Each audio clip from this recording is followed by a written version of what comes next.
Assalamualaikum semuanya, selamat sore. Balik lagi dengan saya Mujahidin Al-Hafiz bersama rekan saya Muhammad Izzanuddin Ramadan. Pada sore ini kita bakal ngobrol-ngobrol mengenai public speaking bersama narasumber kita, yaitu ada Mbak Dayu. Hai. Mungkin Mbak Dayu bisa perkenalan terlebih dahulu, Mbak. Oke. Halo semuanya, perkenalkan nama aku Dayu Cona Dewi Karisma, bisa dipanggil Dayu. Sekarang aku mahasiswa Universitas Ahmad Dahlan semester 8, udah semester tua. Kesibukan aku sekarang kerjain skripsi, nge-MC juga, nyanyi juga, tapi untuk akhir-akhir ini kesibukan aku MC, ya. Oh iya. Tapi ini gini Mbak, kalau Mbak lagi nge-MC gitu ganggu nggak ke kuliahnya? Kan udah semester tua nih gitu. Ya. Sebenarnya kalau masalah ganggu enggaknya itu tergantung prioritas kita ya, tergantung kita bisa bagi waktu atau enggak. Karena aku sengaja pilih matkul atau SKS yang emang di hari itu aku nggak bekerja. Jadi Senin, Selasa, Rabu itu aku kuliah, Kamis, Jumat, Sabtu, Minggu aku kerja. Jadi kita harus bisa pintar-pintar bagi-bagi waktu. Ya. Cara Mbak membagi waktunya gimana sih, Mbak? Cara aku bagi waktu itu dengan aku nyamain KRS, terus iya. cancel jadwal yang mungkin di hari Senin, Selasa, Rabu, dan aku hanya nerima job-job yang di hari Kamis, Jumat, Sabtu, Minggu gitu. Kalau misal Mbak lagi nge-MC gitu, gimana cara menganalisis audiensnya gitu, Mbak?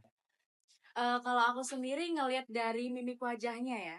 Jadi kadang tuh kalau audiens tuh mood-moodan ya. Kalau misal MC-nya bawaannya oke, fun gitu, audiensnya juga ikut fun. Tapi ketika MC-nya udah nggak bisa ngebawa suasana, pasti audiensnya juga kayak boring gitu. Jadi gimana pintar-pintar kita buat ngebawa audiens itu biar mereka tuh tetap semangat gitu. Jadi diliatin dari mimik muka Iya, dari audiensnya. gerak-geriknya juga. Kadang kan ada audiens yang tiba-tiba ngantuk atau mungkin nggak merhatiin kita. Nah, itu tugas kita buat menganalisis audiens kita, apakah audiens tersebut tertarik dengan apa yang kita bicarakan atau tidak. Mbak kan sering MC. Nah, cara Mbak memilih tema dan menyiapkan materi itu banyak on the spot atau jauh-jauh hari memikirkan? Kalau aku, jadi sebelum kita nerima job, itu kita harus tanya dulu, jobnya itu seperti apa, acaranya dulu seperti apa. Nah, jauh-jauh hari itu kita udah harus mikirin nih. Kalau aku sendiri, aku biasanya yang pertama aku pikirin tuh outfit sih, karena aku lebih pentingin outfit gitu. Jadi, yang pertama aku pentingin itu outfit, yang kedua itu kalau masalah tema dan materi itu nanti bakal dikasih kalau aku sendiri on the spot, karena kalau dulu-dulu waktu aku belum terlalu banyak job, itu mereka pasti ngasih materi aku kayak seminggu sebelumnya. Tapi setelah semakin kesini kayak eventnya juga semakin gede. Terus kayak terakhir kemarin aku di Kementerian Agama, aku MC juga. Jadi itu itu bener-bener on the spot. Jadi kita dikasih cue card. Oh, jadi acara gini gini gini nanti itu pun cue cardnya dicoret-coret ya. Jadi nggak sesuai sama briefing kita yang kemarin. Jadi kalau jadi MC itu harus apa ya? Harus bisa eh tahu situasi dan kondisi itu gimana. Jadi kalau aku sendiri on the spot nyiapin materinya karena briefing dari event organizer-nya pun itu on the spot ke akunya. Cuman kita paling dikasih acaranya kayak gini, nanti bisa berpakaian seperti ini atau nanti yang dibahas bakal ini aja gitu. Tadi kan Mbak ini apa? Di mana terakhir tadi Mbak? Di Kementerian Agama. Biasanya di mana? Mbak MC biasanya di mana selain di Kalau di kampus pernah, terus kemarin pernah jadi host di TV. TV Wade? Iya, TV Muhammadiyah juga pernah. Terus, tapi sering-seringnya aku di acara gigs musik sih. Iya, tapi sekarang aku lagi nggak aktif di situ karena lagi skripsian juga ya. Jadi ya bagi waktunya harus pintar-pintar bagi waktu ya. Oh iya, tadi kan Mbak kalau nyiapin materinya tuh on the spot ya kan biasanya. Iya. Terus kan kalau kita lagi bicara di depan orang banyak, di depan umum gitu, mungkin Mbak ada teknik-teknik khusus atau teknik yang digunakan gitu Mbak saat ngomong di depan orang banyak gitu. Sebenarnya kita semua kayaknya masalahnya sama ya. Kalau ngomong di depan umum tuh kadang-kadang grogi gitu kan ya. Ya. Tapi aku dulu juga sempat ngerasain hal yang sama kayak gitu.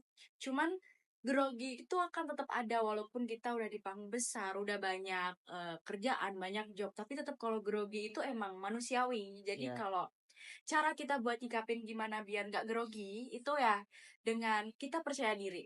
Iya, ketika kita sudah menguasai materi itu, misal kita udah dikasih materi nih, udah dikasih briefing.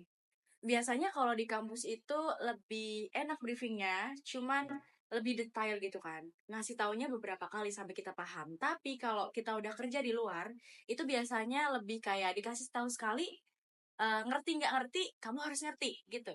Jadi kita kalau di luar itu lebih belajar lagi.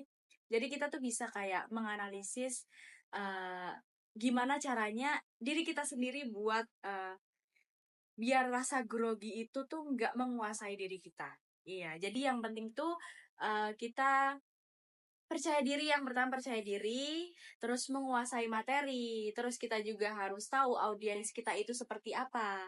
Kan nggak mungkin juga audiens kita anak-anak tiba-tiba kita ngejokes A B C D F G gitu Ya. kan nggak mungkin ya. Jadi kita juga harus ngerti situasi dan kondisi audiens kita seperti apa, dan juga kita harus percaya diri. Tapi kan kalau lagi ngomong di depan gitu kan suka apa ya, belibet gitu, Mbak, pernah Iya, nggak belibet gitu? itu pernah sih, tapi ketika aku tidak percaya diri dengan aku. Iya. Terus Mbak cara ngakalinnya gimana kalau misal salah ngomong gitu, Mbak, lagi orang rame gitu salah Hmm. ngomong gimana, Mbak? Diulangin hal yang sama. Misal bukan kesalahannya yang diulangin, cuman misal Oh iya. kita ngomong jadi seperti, nah kita lebih santai lagi pembawaannya. Iya, Oh, jadi eh, kita lebih santai, jadi kita bisa ngontrol emosi kita juga, jadi kita nggak terlalu cepat buat ngomong, jadi kita apa yang kita omongin tersampaikan dengan baik. selain MC Mbak juga kan menyanyi. Iya, Ya, betul, menyanyi kan. betul sekali. Itu kan sekarang udah banyak platform buat nyanyi atau public speaking gitu, Mbak. Biasanya platformnya apa aja gitu di Yang aku dalamnya? pakai ini. Ya, yang Oh Mbak ya, pakai. biasanya kalau on the spot nih biasanya ya biasa panggung, panggung ke panggung gitu. Terus kalau misal dokumentasi dari aku nyanyi sendiri biasanya aku share di Instagram.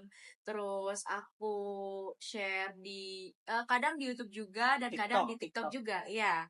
Cuman aku lebih senang ke Instagram sih. Karena menurut aku Instagram tuh banyak yang punya juga, dan kayaknya orang-orang di sini nggak mungkin nggak buka Instagram gitu ya. Ya. Jadi Instagram juga bisa di private gitu ya. Jadi kadang-kadang kalau aku mood aku private, kalau enggak aku public lagi gitu. Jadi aku bikinnya kayak highlight itu, MC, nyanyi dan sebagainya. Jadi eh, kalau ada orang yang mau tahu kinerja aku sendiri, mereka bisa kepoin Instagram aku dan bisa nilai sendiri apakah aku layak atau enggak untuk eh, di acara tersebut gitu.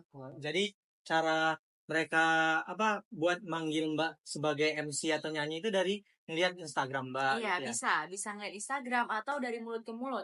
Atau biasanya kan aku nge-MC di acara gigs nyanyi. Jadi Ya. orang-orang kayak, "Oh ya, besok nge-MC di acaraku juga ya." Gitu biasanya kayak gitu. Oh ya, mungkin buat teman-teman yang mau kepoin Instagram atau mau lihat apa Mbak Dayu lagi nge-MC atau nyanyi-nyanyi gitu bisa apa Mbak nama Di Instagram Mbak? Instagramnya DHYCHON_. Jadi di situ kalian bisa lihat Instagram aku dan juga daily vlog aku mungkin, karena aku suka ngevlog di acara-acara. Di setiap acara aku bikin vlog. Jadi kayak semacam portofolio. Iya, jadi aku nyiapin portofolio di Instagram karena aku lebih aktif di Instagram. Jadi aku kasih ke Instagram semua. Apa tadi Mbak nama Instagramnya? DHYCHON_. Oh ya. Jangan lupa di follow. Terus ini terakhir Mbak ya buat ngasih saran-saran lah buat kami atau buat orang-orang lain gimana cara eh di depan umum itu kita bisa lancar gitu mungkin bisa ngasih wejangan-wejangannya gitu Oh, Mbak. boleh dibuat teman-teman semua. Aku kan juga masih belajar ya. Ya. Jadi kalau teman-teman yang mau belajar, mungkin yang mau belajar, mau mendalami MC ataupun nyanyi, kalian cuma butuh satu, jangan takut mencoba. Dan juga kalau kalian mau coba jadi MC atau nyanyi itu jangan takut salah. Karena salah itu hal yang wajar, hal yang lumrah kalau kita awal mencoba. Jadi kalau saran dari aku, kalian kalau misal mau belajar itu belajar sama teman dulu, ngomong sama teman, ngomong di depan orang tua, mungkin ngomong di depan keluarga, ngomong sebagai mungkin jadi ketua kelas atau kalian ikut organisasi, itu menurut aku bisa ngelatih kalian sih buat percaya diri. Yang penting percaya diri dan juga jangan takut salah. Itu aja sih. Iya, terima kasih ya Mbak. Mungkin eh, segini saja ngobrol-ngobrol kita sama Mbak Dayu makasih banyak ya Mbak Dayu. Mungkin sampai ini aja kami akhiri. Assalamualaikum warahmatullahi wabarakatuh.